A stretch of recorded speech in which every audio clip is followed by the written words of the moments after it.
The moment Lila entered the grand hall, the Vampire King's world shifted, though neither of them knew it yet. She was only a poor girl brought from the outer district to help clean after the banquet, but something in the way she froze near the entrance made Adrian look twice.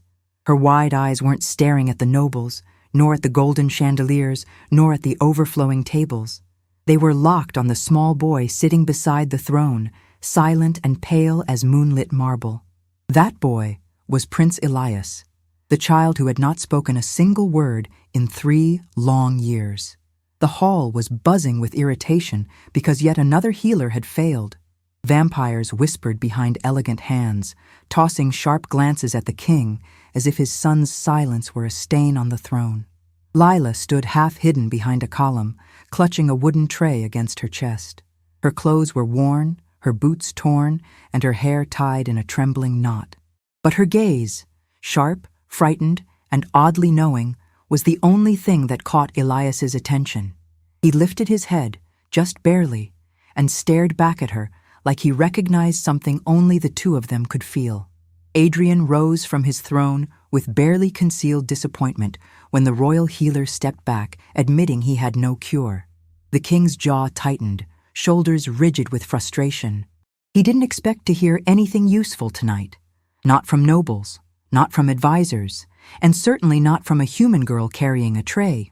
Until, just as a goblet slipped from his fingers and shattered on the floor, he heard a breath-shortening gasp come from behind the column, sharp enough to slice through the hall's heavy silence. But before we continue, I want to invite you to something very special. Subscribe to the channel and leave your like. This helps me see that you support me and enjoy my stories, and comment below which city you're watching from. Now, let's continue. The guard nearest Lila turned instantly. "You, back to the kitchens." His voice echoed with authority, the kind used to put poor humans in their place. Lila didn't move. She couldn't. Her breath was stuck in her chest, and her eyes were fixed on Elias, who had shrunk back on his throne as if the sound of breaking glass had stabbed through him. His small hands trembled, his face twisting with fear he couldn't voice. Lila had seen that look before, in a mirror, in a memory she tried every day to bury. "I know why he won't speak," she whispered, so quietly it shouldn't have reached anyone.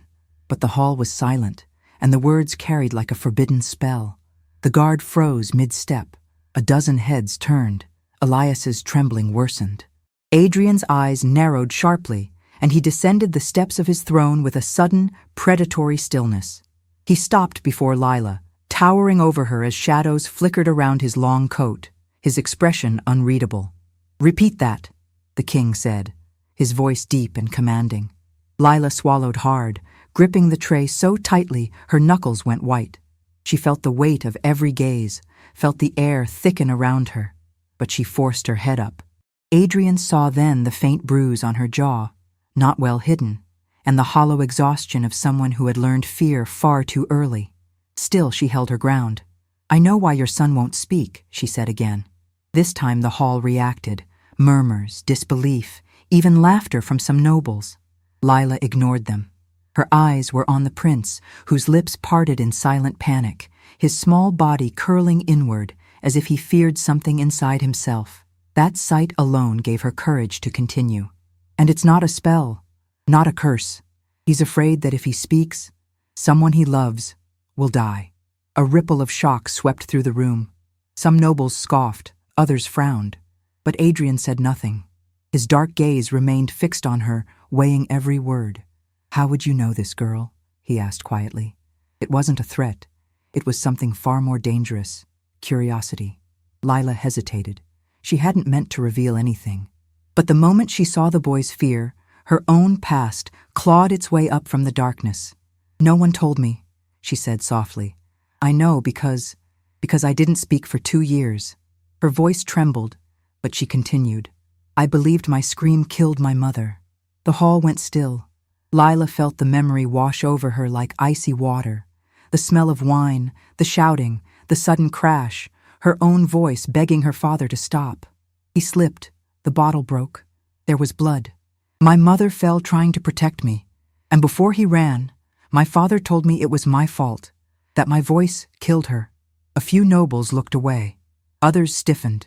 But Adrian stayed utterly still, eyes dark as the deepest night. Lila drew a shaky breath. I stopped speaking because I believed my words were dangerous. I believed silence kept the people I loved safe. Her gaze returned to Elias, whose eyes were now glistening with tears. He slid one foot off the throne step, then another, drawn to her like a frightened creature seeking shelter. What makes you think you can help him? Adrian asked. The question was not foolish, not insulting, nearly pleading. Lila lifted her chin, voice steadier now. Because I know what it feels like when fear closes your throat. And I know the one thing that made mine open again. Someone sat beside me without asking anything, without demanding anything. They just stayed until silence wasn't a prison anymore. If you let me, I can do that for him. The hall erupted at once, nobles objecting, guards bristling. Absurd. Unacceptable. A human cannot stay with the prince. Adrian raised one hand, and silence crashed down like thunder. All eyes turned toward the small boy who had reached the bottom of the steps. Elias stood trembling at Lila's side, clutching the hem of her worn dress with desperate fingers. Adrian's breath caught. His son had not willingly approached anyone in years. But now, he hid behind a poor girl as if she were the only safe thing in the world. And the king understood something he had refused to see. This girl had stepped into Elias's darkness and spoken in a language the boy recognized. Very well, Adrian said, voice carrying across the hall. The girl stays. Gasps echoed. From this night on, she remains by the prince's side. Lila's heart pounded, her mind spinning, but she felt Elias's tiny grip tighten on her dress. And for the first time since she entered the palace, she didn't feel afraid. She felt needed. And even though she didn't yet know it, the king's decision had just changed not only her life, but the fate of the entire kingdom. Lila didn't sleep that first night in the palace. The room they gave her was small compared to the grand suites of the nobles, but to her it felt enormous. The bed was soft, the blankets warm, and the window overlooked the moonlit gardens. Still, she sat awake on the edge of the mattress, her hands trembling with a mixture of fear and disbelief. Hours earlier, she'd been scrubbing dishes in a smoky kitchen. Now the king himself had assigned her to stay beside the silent prince. Nothing about it felt real. Nothing except the memory of Elias clinging to her dress with desperate fingers. At sunrise, a knock on her door startled her. It was not a servant, nor a guard, but the king. Adrian stood tall in the hallway, dressed in dark fabric that shimmered faintly in the dim light. His expression was unreadable, but Lila sensed a tension beneath it, an exhaustion so deep it made him look older than he was. She bowed quickly, unsure how close humans were supposed to stand near royalty. Adrian raised a hand, stopping her. "He's asking for you," he said. "Well, not asking, but he's waiting." They walked in silence through long corridors lit by soft blue torches. The palace was different in the morning, quieter, less intimidating. Lila noticed the faint scent of jasmine drifting from the gardens and the distant sound of water flowing through hidden channels. For a moment, she allowed herself to breathe, but as they approached the prince's chambers, her heartbeat quickened again. She had promised something bold, perhaps foolish, and now she had to face it. Elias sat on the floor near the window, legs tucked under him, staring at the pale morning sky. He didn't turn when they entered, but Lila felt his awareness sharpen. Adrian stood near the door, watching, evaluating. "I won't interfere," he said. "Do whatever you believe will help him." Then, unexpectedly, his voice softened. "Just don't force him. He's had enough of that." Lila nodded. She knelt slowly, her movements gentle so she wouldn't frighten the boy. Elias glanced at her from behind his hair, eyes dark and wary, but less distant than before. She offered a small smile, a quiet one, without pressure. "Good morning," she whispered. He didn't speak, of course, but he shifted slightly, almost leaning toward her. She sat beside him, without touching him. "Do you like the sunrise?" she asked. Elias blinked. His fingers twitched on the floor. Lila followed his gaze to the sky. Soft colors stretched over the mountains, like bruises healing. "I used to watch it every morning," she said. "Where I lived, it meant we survived another night." Adrian stiffened behind her, but Lila didn't look back. She kept her voice soft, steady. When the light changed, I would pretend the world was changing with it. I needed something to believe in. Elias looked at her fully this time, studying her face. Lila didn't hide the tiredness in her eyes. She wanted him to see someone real, someone not pretending. He raised one small hand, hesitating. Then he touched her sleeve, just a fingertip, barely a brush. But the meaning was unmistakable. Lila's breath caught. She didn't speak. She simply let him hold that moment, because she knew how terrifying even that small motion must have been for him. Adrian exhaled, a sound so quiet she almost missed it. It was the breath of a father who had been drowning and had just broken the surface. Lila didn't turn around, but she felt the weight of his hope settle over the room, heavy and fragile. Minutes passed. Elias's hand slipped away. Lila lowered her voice further. "Would you like to show me something?" she asked. "Anything you want." He hesitated, then stood and walked toward a shelf filled with small wooden figures, animals, tiny castles, stars carved in pale stone. He pointed at one, a little wooden fox with a chipped ear. Lila approached slowly. "It's beautiful," she said honestly. "Did you make it?"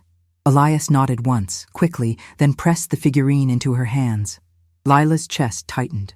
Sharing something made by his own hands was the closest the boy had come to speaking in years.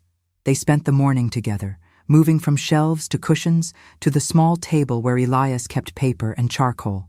He didn't speak, but he drew carefully, showing her things through shapes instead of words.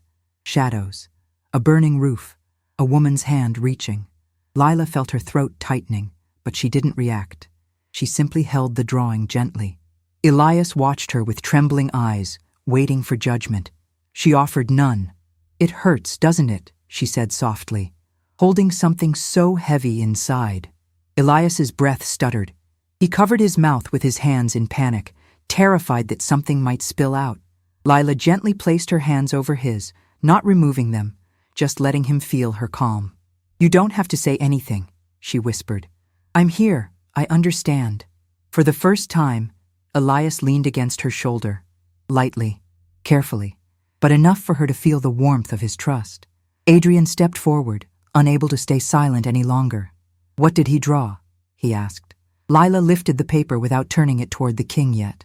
She looked at Elias instead. "Can I show him?" she asked. The boy hesitated, then nodded. Only then did she reveal the drawing. Adrian's breath faltered at the sight of the burning ceiling and the falling beams. He recognized it instantly, the night his wife died. And Elias had been there. He had seen everything. Lila spoke quietly. "He thinks speaking caused the fire, or caused her death. He believes he has to stay silent to protect you." Adrian closed his eyes briefly, pain tightening his features. "No one told him that," he whispered. "He was only a child." Lila shook her head gently. "Children don't need words to create monsters. They build them out of fear." The king knelt beside his son, something he hadn't dared do in years. "Elias," he said softly, "your voice didn't hurt your mother. It didn't hurt anyone." The boy shook violently, hiding his face in Lila's arm. Adrian froze, unsure whether to reach out or pull back. Lila guided him with a quiet gesture. "Don't force him," she whispered. "Just stay." So, Adrian stayed, on the floor, beside his son. Hours passed, quietly, carefully. Something in the room shifted, no longer heavy with fear, but fragile with possibility. By afternoon, Elias was asleep with his head on Lila's lap. She brushed a strand of hair from his face, her touch gentle. Adrian remained seated near them, watching the rise and fall of his son's breathing. "I don't know how you reached him," he said quietly, "but thank you." Lila shook her head.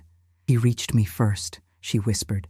Adrian looked at her with a depth she didn't know how to read. Respect, fear, hope.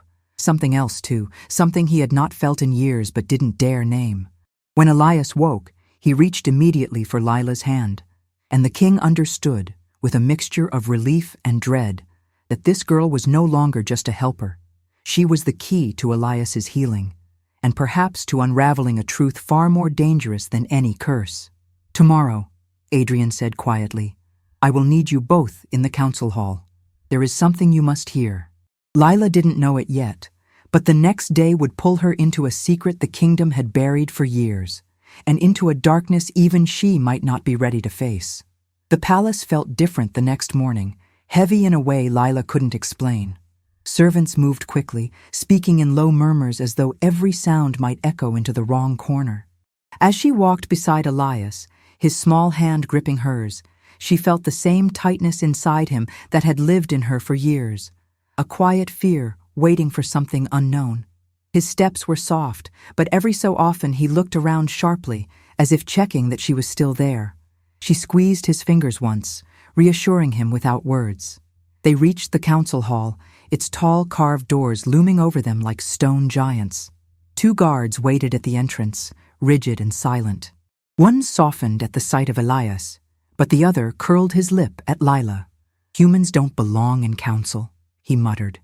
Elias flinched, and Lila felt her stomach twist. Before she could shrink back, Adrian's steady voice came from behind. "She belongs wherever my son does." The guard stepped aside instantly. Elias seemed to breathe easier just at the king's presence.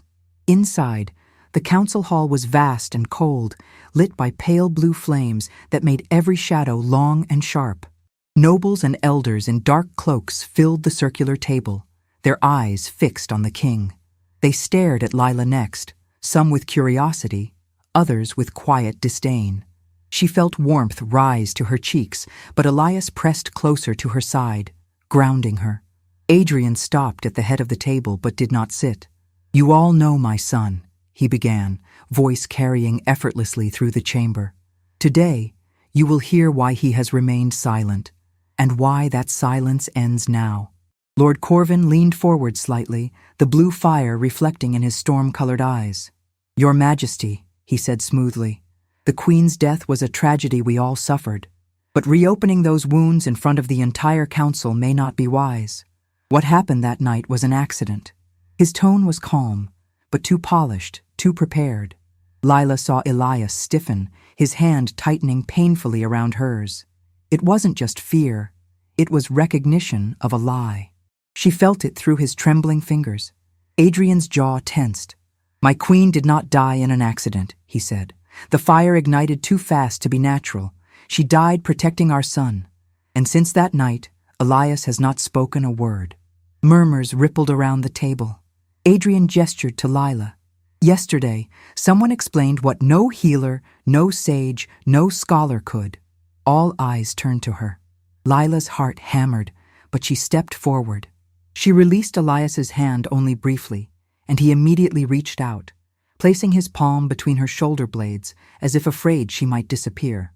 "I don't have magic," Lila began, voice steady despite her nerves.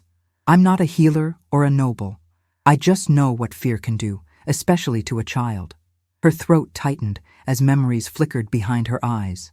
"I know what it's like to believe that if you speak, someone you love will die. Elias isn't cursed. He's protecting you the only way he knows how." The room fell silent. Some nobles frowned, others exchanged skeptical glances. Lila reached into her pocket and laid the drawing Elias made on the table. The charcoal image showed fragments of a burning roof, falling beams, and a hand reaching for a child. Adrian froze, recognizing the scene instantly. Corvin's eyes flickered in a way that looked like panic before smoothing over again. "He remembers the fire," Lila said softly. "He remembers his mother reaching for him, and he remembers trying to warn someone before it happened." She turned to Elias. "Did you try to speak that night?" she asked. Elias trembled, his breath catching painfully, but he nodded. Lord Corvin let out a sharp exhale. "This proves nothing," he said, his tone harder now. "Children imagine danger in every shadow, and this girl, who scrubbed floors 2 days ago, is hardly qualified to interpret royal trauma." Lila looked at him, ready to argue, but a glint on his hand caught her eye. A ring, dark metal, a stone the color of dried blood, and engraved with a serpent twisting around a flame. Her breath faltered. She knew that symbol. She had seen it on the crates stored in her old street, the ones men paid her father to keep hidden. the same crates that exploded hours after she escaped her burning home. Her vision blurred as the memory resurfaced.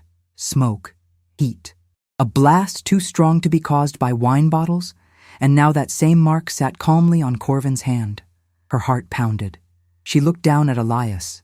He was staring at the ring too, eyes wide with horror. His mouth opened, a raw, broken sound scraping his throat. The syllable was small, but it was sound. His voice after years of silence. Adrian gasped softly, eyes bright with hope. Nobles leaned forward. Corvin's expression tightened. But before Elias could push out another sound, a sharp crack thundered above them.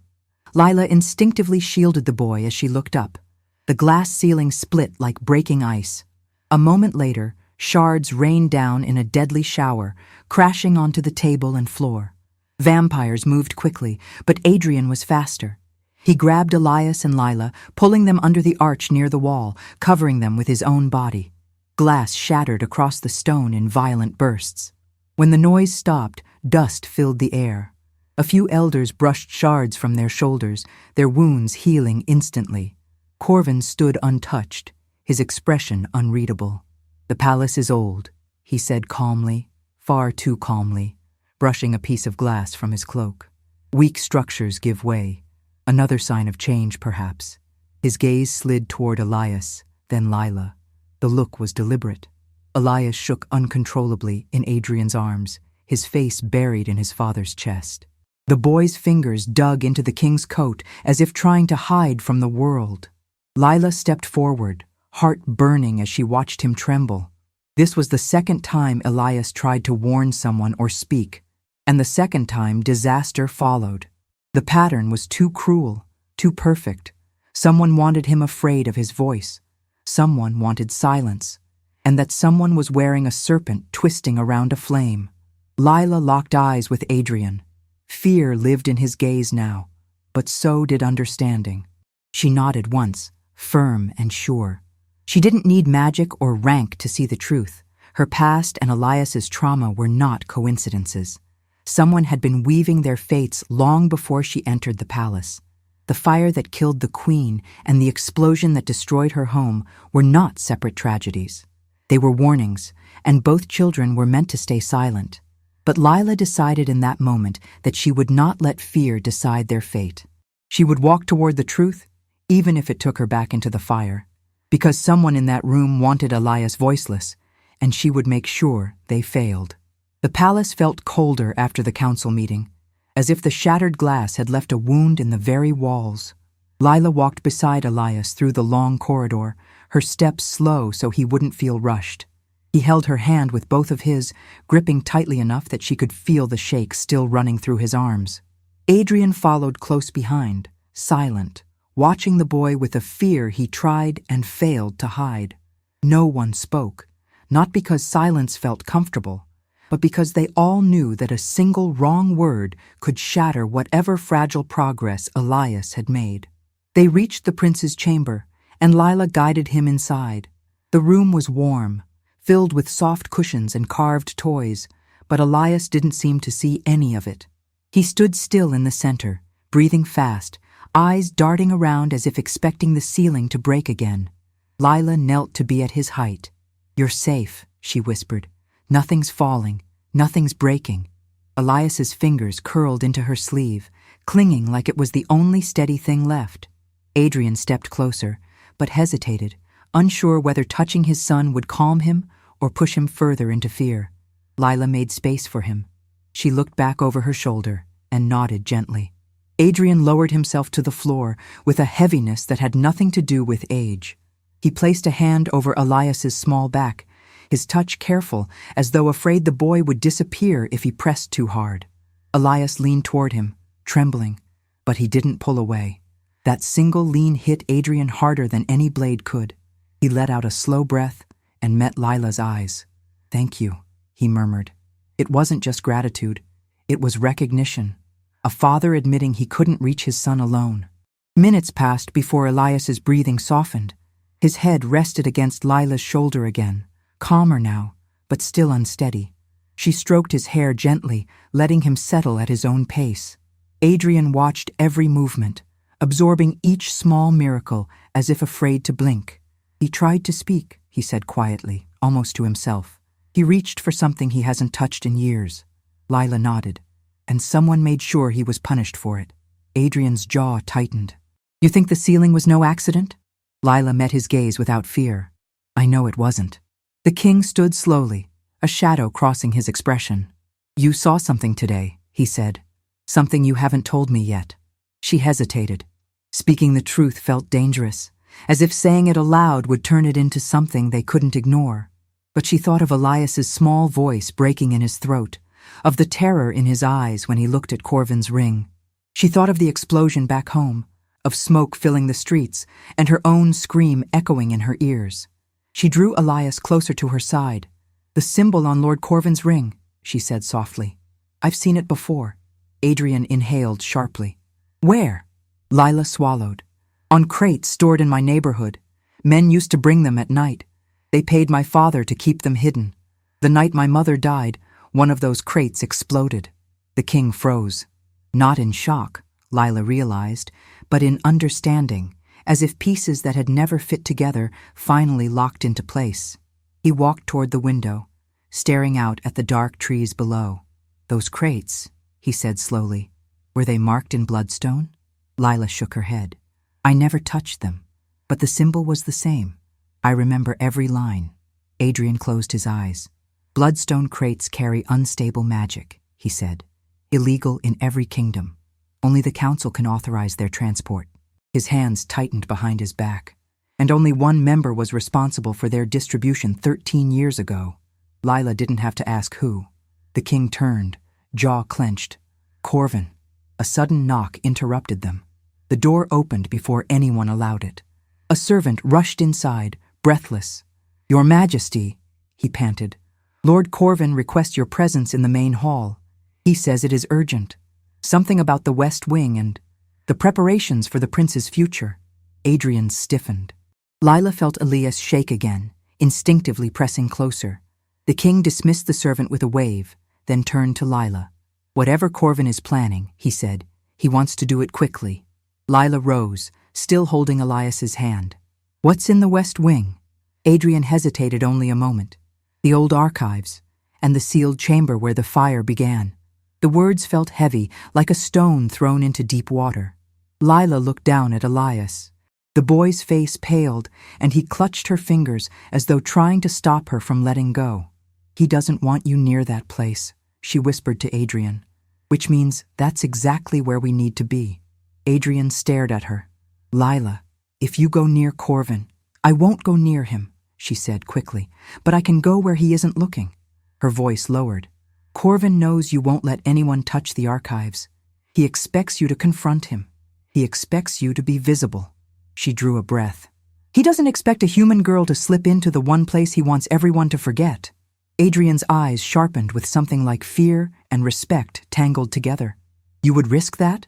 Lila looked at Elias, who still hadn't let go of her hand. "I would risk more than that," she said softly. "For him." Elias lifted their joined hands and pressed her fingers against his chest, right over his heart. It was the smallest gesture, barely more than a breath of movement, but it carried everything he couldn't say. Lila felt it like a promise, wrapping around her ribs. The king knelt in front of them, his eyes dark with the weight of what he was allowing. "If Corvin ever discovers you were in that wing—" "He won't," Lila said. "He doesn't see me the way he should. To him, I'm invisible." Adrian placed a hand on Elias's shoulder. "You stay here," he told his son. "With Lila." The boy shook his head immediately, eyes wide. Lila knelt, cupping his hands in hers. "I'll come back," she whispered. "I promise." The word made him shiver. Promises were dangerous to children who had lost too much. But he held her hand one last time before letting go. Adrian straightened. "There is a hidden passage behind the tapestry of the moon sigil," he said. "It leads to the western stair. No guards, no council eyes." Lila nodded. "I'll find whatever he's hiding. And I," Adrian said quietly, "will keep Corvin distracted long enough for you to reach the truth." Lila turned toward the door, pulse quickening, fear rising in her throat like smoke. But she pushed it down. She opened the door, feeling Elias's gaze on her like a tether. She looked back one last time. "I'll bring something back for him," she said softly. "Something that proves his voice isn't dangerous." Then she stepped into the corridor alone. The door closed behind her with a quiet click, too quiet for the storm she was about to walk into. And somewhere deep in the West Wing, under layers of ash and forgotten magic, a truth waited that would unravel not only Elias's silence, but the entire kingdom built on it. Lila moved through the dim corridor with steps as light as breath. Every torch she passed flickered strangely, reacting to the tension in the air or to her heartbeat pounding too loudly in her ears. She had never walked alone through the palace, never through its silent paths, never with a mission, never with danger visibly tracing her shadow. Yet her feet did not slow. She felt Elias's trembling hand still clinging to hers, even though he was far behind now. She felt the weight of his fear pressed into her palm like an unspoken plea. She reached the tapestry Adrian had described, a silver moon stitched on dark velvet, shimmering faintly in the low torchlight. When she touched the fabric, it felt colder than everything else in the corridor, as if it remembered the fire that had once consumed the West Wing. Lila pushed it aside and found a narrow wooden door, old and covered in dust. She tugged it open carefully. A breath of stale air rushed out, thick with age and ash. Inside, the passage was steep, with stone steps descending into a darkness deeper than night. There were no torches here, no guiding lights, only a faint glimmer far below. Lila swallowed hard and stepped in. Her hand brushed the cold stone wall as she moved down, each step creaking as though it hadn't held weight in years. The air grew colder, thicker, carrying the faint scent of burned wood and old secrets. She shivered, pulling her thin sleeves tighter around her arms. Halfway down, a sound echoed from far above, a distant clang of metal, followed by strange murmurs. Corvin was moving. Adrian must have confronted him already. She hoped the king was safe. She hoped he could hold Corvin's attention long enough. She forced her steps to stay steady. Fear didn't get to decide for her. Not today. The stairs ended abruptly before a stone archway. Beyond it stretched a long corridor lined with blackened walls. This was the West Wing, the place where the fire had begun. The air felt different here, heavier, as if it carried memories in its weight. Lila stepped forward, her shoes crunching over fragments of charred wood. The silence felt unnatural, too complete, like even echoes were afraid to travel. Before she continued, "Tell me in the comments what you think of this story so far and what you would do in her place. Don't leave the video, because what comes next will give you chills." Lila approached the old archives first. The tall door was cracked open slightly. She pushed it wider and slipped inside. Dust covered everything. Shelves, tables, scrolls. Cobwebs hung like curtains from the beams. She scanned the room, searching for anything out of place. Nothing seemed touched in years. But then her eyes caught a faint trail on the floor. The dust had been disturbed recently, a thin path leading toward the shelves in the corner. Her pulse quickened. She followed it. On the lowest shelf, behind a row of old books, something glinted faintly. Lila crouched down and reached inside. Her fingers closed around something smooth and cold. She pulled it out slowly. A metal box, small, dark, marked with the same serpent-shaped symbol she had seen on Corvin's ring. Her stomach twisted. Her breath grew shallow. She tried opening it, but it remained sealed. She set it down carefully and searched again. On the shelf above it lay a torn piece of cloth, black, trimmed in silver. Not common fabric, not servant clothing. Something woven for someone of rank, something worn by council members. Her hands shook as she touched it, brushing ash from the surface. She lifted it into the light. It was the corner of a cloak, burned at the edges. Her thoughts slammed together. Corvin, the crates, the fire, Elias's terror, her own home, all tied by symbols and secrecy. But she needed more than suspicion. She needed proof. Lila set the cloth down and turned toward the far end of the hall, the sealed chamber where the queen had died. The door to that chamber was heavier, scorched black. When she pressed her palm against it, warmth still lingered, as if the fire had never fully left. She exhaled slowly and pushed. The hinges groaned loudly as the door gave way. Inside, the room was small and quiet. filled with burned beams and collapsed shelves. She stepped carefully over fallen debris, feeling the soft crumble of ash beneath her boots. Near the center, something caught her eye, a piece of wood blackened by fire, but scratched with a mark. She knelt and brushed her fingertips over it, sending ash drifting into the air. The mark was uneven, made quickly, almost desperately, not carved by a tool but drawn by hand, by fingers. It was the same serpent symbol, only this one was shaky, messy, drawn in charcoal, or soot, drawn by someone trapped inside. Lila's throat tightened. The Queen! She had tried to leave a message, a warning, or the name of the person who betrayed her. Lila leaned closer, her breath catching as she realized something else. Beside the symbol was a faint line, like the start of a letter, a curved stroke, a C. Her chest tightened painfully. She whispered the name before she could stop herself. Corvin. The air in the burnt chamber shifted, not with wind, but with the presence of someone behind her. Lila froze. She didn't turn yet. She listened. A footstep, soft, slow, deliberate. Every hair on her arms lifted. Then a voice, calm and cold. I wondered how long it would take the king's little stray to find her way here. Lila turned slowly. Corvin stood in the doorway, his eyes glowing faintly in the dim light, his cloak untouched by dust. He looked at the burned room with boredom, as if standing in the center of tragedy didn't touch him. His gaze slid to the marked wood at Lila's feet, then back to her face. You shouldn't be here, he said quietly, stepping inside. Curiosity is a dangerous trait. Lila rose to her feet, heart slamming against her ribs. The Queen trusted you, she said, voice trembling, but steady. You were her advisor, her friend. Corvin smiled thinly. She trusted too easily. And Elias, Lila's voice caught on the boy's name. He tried to warn someone that night. He tugged a sleeve. He tried to speak. Yes, Corvin replied, stepping closer. He tugged mine. The room spun. You ignored him, Lila whispered.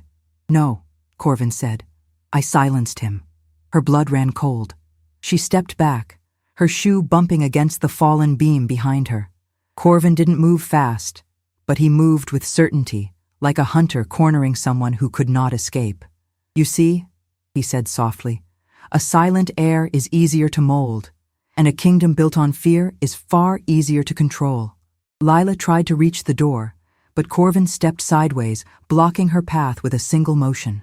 His voice dropped to a whisper. You should not have come here alone. He raised his hand, and the ashes around her feet began to swirl as if pulled by invisible strings. Lila's heart pounded. She knew she had only seconds left before the truth she'd found died with her in the burned room. But she also knew one more thing. Elias had felt her promise in his hands. He would not let her disappear without fighting her way back, and she was not leaving that room until she uncovered the final piece of the truth. Ash swirled around Lila in a slow spiral, building like a dark storm under Corvin's control. It rose from the floor in thin streams, drifting upward until the air tasted metallic, thick and bitter. Lila covered her mouth, coughing, stumbling back as the gray dust slipped into her nose and throat. Corvin watched her struggle with a calmness that chilled her more than the cold room ever could. His eyes glowed faintly, reflecting the ash as if he commanded every drifting particle. This chamber holds memory, he said, voice steady. Fire remembers, ash remembers, and I know how to ask it questions. His fingers moved subtly, and the ash tightened around Lila's ankles, clinging like smoke-formed ropes. She tried to pull free, but the more she moved, the tighter it wrapped. Her breath quickened. Corvin stepped closer. The Queen fought fire, he continued, but she did not understand its language. Sadly, for her, she learned too late. Lila's heart hammered, but she refused to cower. You killed her, she whispered, forcing the words past the rising dust. Corvin tilted his head slightly. Killed, he repeated. No, fire killed her, magic killed her, the instability of those crates killed her. His lips curled. I merely placed the pieces where they needed to be. The ash coiled higher, brushing Lila's legs like cold fingers. She fought the panic rising in her chest. Fear made her voice shake, but she didn't lose it. And Elias? He was just a child. Corvin's expression flickered, something like annoyance, not guilt. He was in the wrong place. The Queen sent him to me that night. She trusted me to keep him safe. His eyes hardened. And then the boy tried to speak. He tried to warn me of smoke. His fear made him loud. Lila shook her head, struggling against the ash. So you ignored him? No. Corvin's voice sharpened. I silenced him. If he cried out, the guards would come. The Queen would come. Everything would fall apart too early. So I told him to stop. I told him to be quiet. Lila's throat tightened. He thinks his voice caused the fire. Corvin smirked. A useful belief. The ash rose higher, climbing her arms now, tightening like a living net. Lila struggled, but her limbs felt heavier with each breath. Corvin walked closer, his boots brushing the soot-covered floor without leaving a single footprint.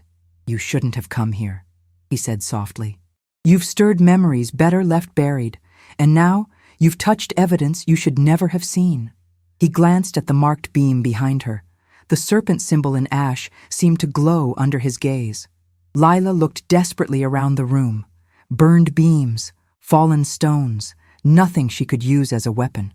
But there, a small piece of broken glass from the shattered ceiling above the archives, sharp, within reach if she stretched her fingers. She edged back slowly, trying not to draw attention. Corvin didn't notice. He was studying her the way a scholar studies a puzzle. The king suspects, he murmured. He always suspected. But suspicion is nothing without proof. And proof, he said, stepping even closer, dies with witnesses. Lila's fingers brushed the glass shard. Her hand closed around it, cold, jagged, tiny, but enough. Corvin extended a hand toward her, ready to command the ash to crush down. This ends now, he whispered. Lila struck. She slashed the shard across the ash, binding her wrist, cutting through the smoky threads. Pain stung her fingers, but the ash loosened for a single breath. She tore her arm free and turned, using her shoulder to shove a half-burned wooden beam toward Corvin. It toppled, sending a plume of dust into his face. Corvin hissed, stepping back, momentarily blinded. Lila ran. Her feet slipped on ash, her lungs burned, and the chamber spun around her. She burst through the doorway into the corridor, stumbling and coughing. Behind her, Corvin's voice rose in a snarl she had never imagined from a royal elder. You cannot run from fire. The ash in the hall trembled, then surged after her like a living wave. Lila sprinted down the corridor, heart pounding wildly. But the hall was long, too long, and the ash moved unnaturally fast, twisting through the air like a serpent. She could hear it rushing behind her, a whispering storm ready to swallow her whole. She reached the archway leading back to the stairs, but before she could descend, the ash struck her back like a blow, slamming her against the wall. The impact knocked the breath from her lungs. She gasped, trying to rise, but the ash wrapped her arms and waist, dragging her away from the safety of the stairs. Corvin emerged from the chamber, fury simmering in his eyes. I offered you a chance to walk away, he said, but you've made yourself a problem. The ash tightened painfully, forcing Lila's body rigid. She clenched her teeth, fighting the cry building in her throat. Corvin smiled faintly. Do you know what true silence is, girl? It is not merely the absence of voice. It is the absence of hope. Lila's breath shook. She felt herself sinking, her vision darkening at the edges from the pressure. She thought of Elias, his trembling hands, his small voice trying to break free, the way he looked at her as though she were the only safe place left in his world. She couldn't disappear. She couldn't let Corvin win. She forced her voice out through the ash constricting her chest. You can silence me, she whispered, but he won't be alone anymore. Corvin's expression hardened. He raised one hand to deliver the final command to the ash, when a distant sound echoed down the corridor. Footsteps, then a voice calling sharply, Lila! Adrian. Corvin's jaw clenched. His spell wavered, just enough. The ash loosened slightly. Lila twisted, pushing her weight against it, breaking free of one arm.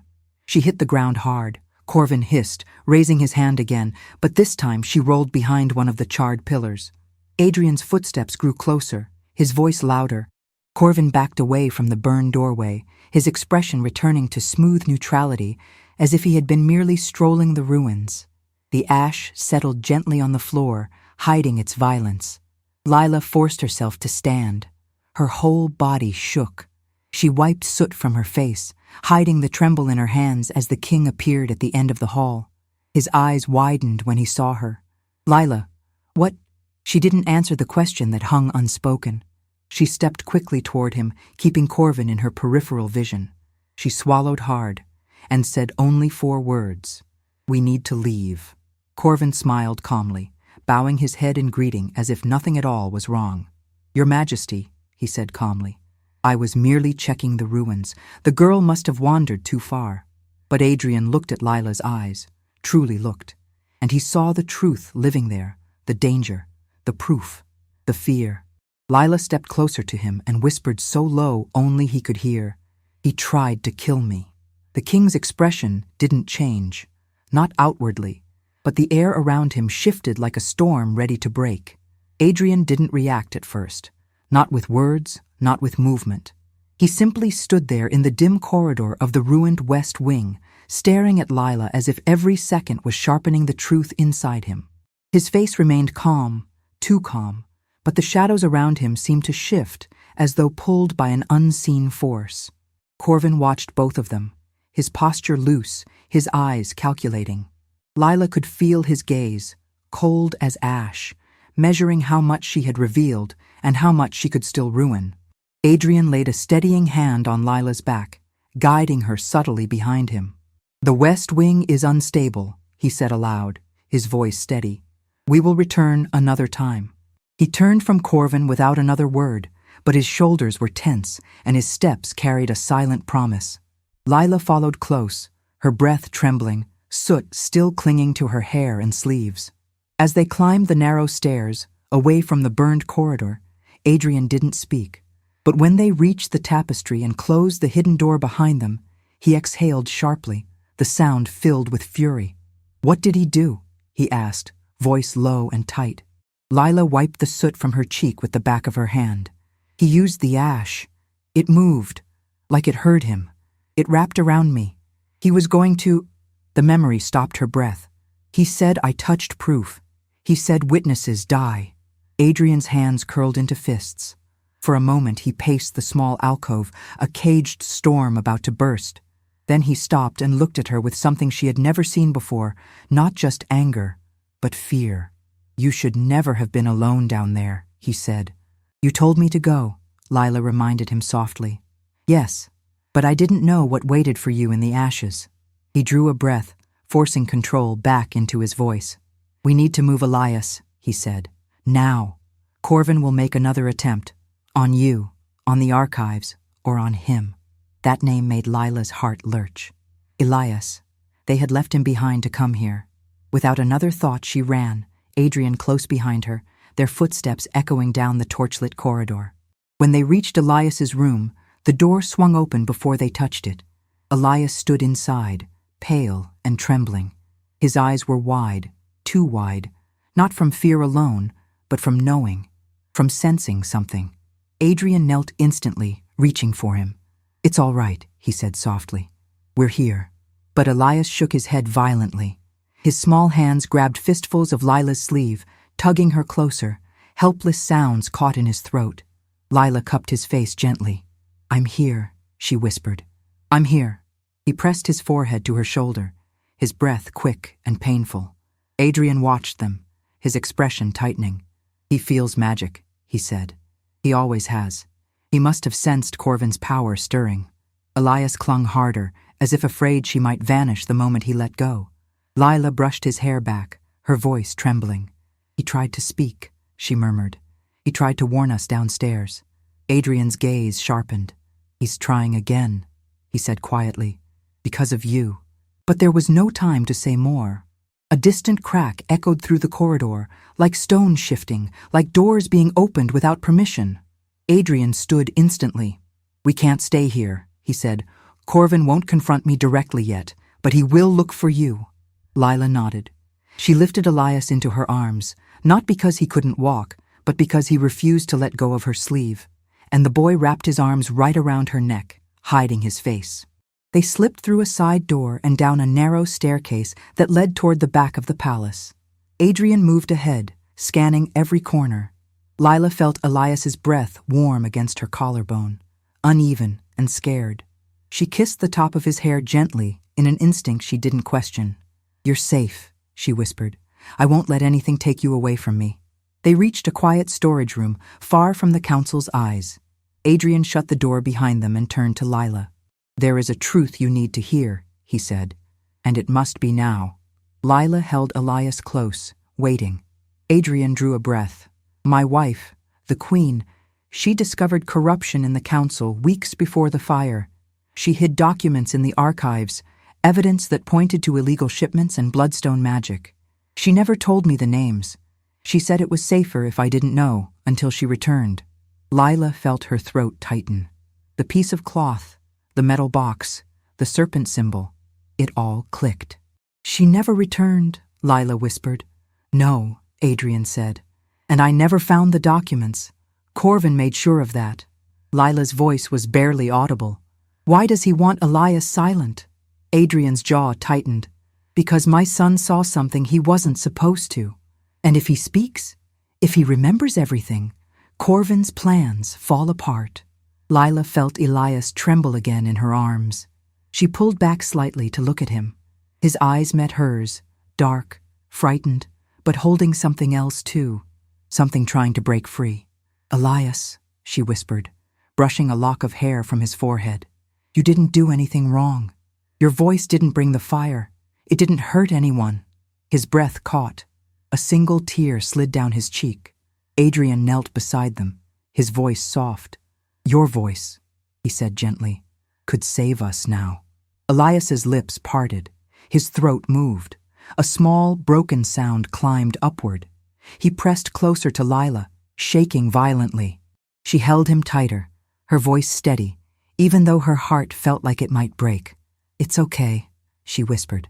"I'm right here. Nothing bad will happen if you speak. I promise." For a moment, she felt him gather courage, a breath, a tremor, a forming word. But then the room darkened. A shadow stretched across the floor. Someone stood outside the door. Adrian stepped forward, pushing Lila and Elias behind him. But before the king could reach the handle, the shadow shifted, and a second voice appeared behind it. Sharp, urgent. "Your Majesty! Open the door! Quickly!" One of the loyal guards. Adrian opened the door instantly, and the guard rushed in. "The council is assembling," he gasped. "Corvin's called an emergency vote. They're pushing to remove you as king due to instability, and to place him as regent until the prince recovers." Lila felt the floor drop beneath her. "That's his plan," she whispered. Adrian's eyes hardened. "He wants control of the throne. And silence," Lila added, holding Elias closer, "is the first step." She looked at the boy, her boy now, in every way except blood, and felt something ignite inside her. Not fear, not weakness, something fierce. If Corvin wanted silence, then Elias's voice had become the single most powerful truth in the kingdom. She knelt, cupping Elias's cheeks gently, her forehead touching his. "You don't have to force anything," she whispered. "Not today, not tomorrow. But your voice is yours, and no one, not him, not the council, not fear, gets to take it away again." Elias's small hand lifted slowly and touched her face, trembling. Then he moved his lips, and a single fragile word escaped. "Lila." Her breath broke. Adrian froze. The guard gasped softly. Elias pressed his face into her neck and said it again, shaky and soft.